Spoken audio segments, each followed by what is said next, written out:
3.5 ঘন্টা ওখানে বৃষ্টি ভেজার পর ওনার এই সদিচ্ছাকে সম্মান দিতে বললাম যে ঠিক আছে ম্যাডাম, যদি এটাই আপনার স্বচ্ছতার ধারণা হয় এটুকুতেই আমরা রাজি।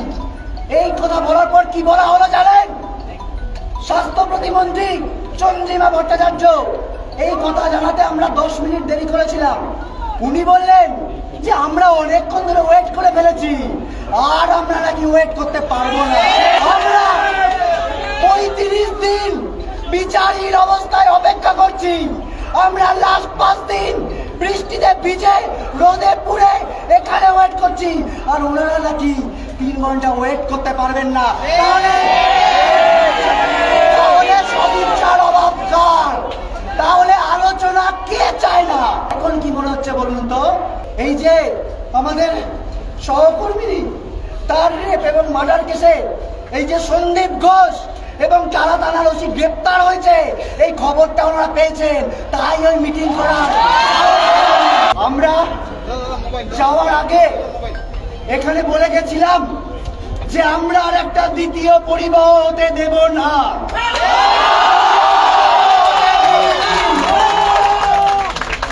আমরা ওখানে গিয়েছিলাম বৃষ্টির মধ্যে 3 থেকে 3.5 ঘন্টা ওয়েট করেছি। বারবার এসে বলা হয়েছে, আমরা এখানে যাওয়ার আগে কিন্তু বলে গেছিলাম যে আমাদের মেলে লেখা আছে, যে মেলটা আমরা পাঠ করে গেছিলাম যে আমরা 5 দফা দাবি নিয়ে আলোচনা করব এবং ট্রান্সপারেন্সি এবং স্বচ্ছভাবে আলোচনা করব। আমরা যাওয়ার আগে বলে গেছিলাম ওখানে গিয়ে আমরা আলোচনা করব যে স্বচ্ছতার মানে ওনাদের কাছে কি।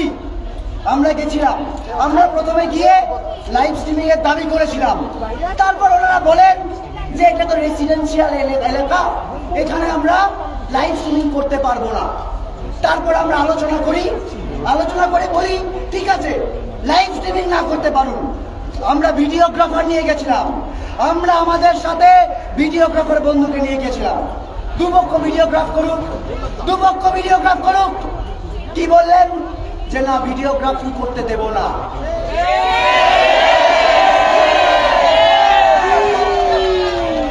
তারপর কি বলা হলো? তারপর আমরা বললাম যে ঠিক আছে, আপনারা যে ভিডিও করছেন, আমরা কি করতে গেছিলাম? আমরা তো সদিচ্ছা দেখাতে গেছিলাম। ওনারা তো এটাই বলতে চাইছেন যে আমাদের নাকি সদিচ্ছা নেই। আমরা সদিচ্ছা দেখাতে গেছিলাম। তারপর আমরা বললাম ঠিক আছে, আমাদের ভিডিওগ্রাফারের দরকার নেই, আপনাদের যে ভিডিওগ্রাফার সেই ভিডিও করবে, আমাদের ভিডিওগ্রাফার বন্ধু সেটা পুরোটা দেখবে এবং সঙ্গে সঙ্গে ট্রান্সফার করবে। কি বললো? কি বলা হলো? বলা হলো সুপ্রিম কোর্টে যতদিন বিচার চলবে ততদিন অবধি নাকি ওই ভিডিও আমরা পেতে পারবো না। আমরা কি করে বুঝবো যে ভিডিও দেওয়া হবে সেটা এডিটেড নয়, টেম্পার্ড নয়? এরপর মাননীয় মুখ্যমন্ত্রী নিজের বাড়ির দরজার বাইরে এলেন। আমরা যে বৃষ্টি ভেজা 34টা ছেলে মেয়ে ওখানে দাঁড়িয়েছিলাম 3 ঘন্টা ধরে, 2.5 ঘন্টা ধরে, তাদেরকে উনি বললেন যে দেখো এগুলো তো সম্ভব নয়, এসো ভেতরে এসো, বৈঠক না হোক, চা খেয়ে যাও। আমরা বৈঠক করতে গেছিলাম, আলোচনা করতে গেছিলাম, নিজেদের সদিচ্ছা দেখাতে গেছিলাম। কিন্তু তারপর কি হলো? উনি এসে বললেন যে দেখো আমার কাছে স্বচ্ছতার মানে হচ্ছে দুপক্ষে একটা মিটিং হবে, মিটিংয়ে যখন খুশি তুমি বেরিয়ে যেতে পারো, কিন্তু আমাদের যে মিনিটস লেখা হবে সেই মিনিটসে দুপক্ষে সাইন থাকবে। আমরা তখন 3.5 ঘন্টা ওখানে বৃষ্টি ভেজার পর ওনার এই সদিচ্ছাকে সম্মান দিতে বললাম যে ঠিক আছে ম্যাডাম, যদি এটাই আপনার স্বচ্ছতার ধারণা হয় এটুকুতেই আমরা রাজি। এই কথা বলার পর কি বলা হলো জানেন?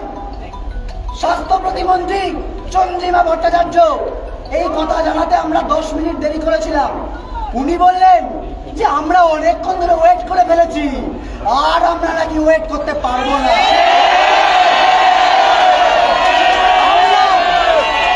আমরা 35 দিন বিচারহীন অবস্থায় অপেক্ষা করছি, আমরা লাস্ট 5 দিন বৃষ্টিতে ভিজে রোদে পুড়ে এখানে ওয়েট করছি, আর ওনারা নাকি 3 ঘন্টা ওয়েট করতে পারবেন না।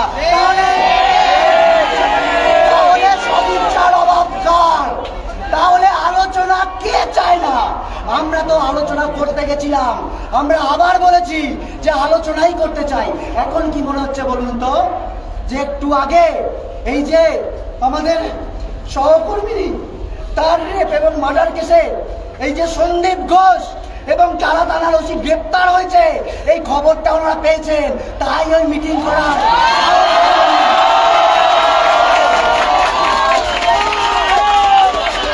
আমরা বলে দিতে চাই, আমরা প্রথম থেকে যে বলছি যে তথ্য প্রমাণ লোপাটের চেষ্টা হয়েছে, আমাদের যে 5 দফা দাবি যার জন্য আমরা রাজভবনে দিয়েছিলাম, সেটা প্রত্যেকটা সত্যি আজকের এই গ্রেপ্তারি প্রমাণ করে দেয়।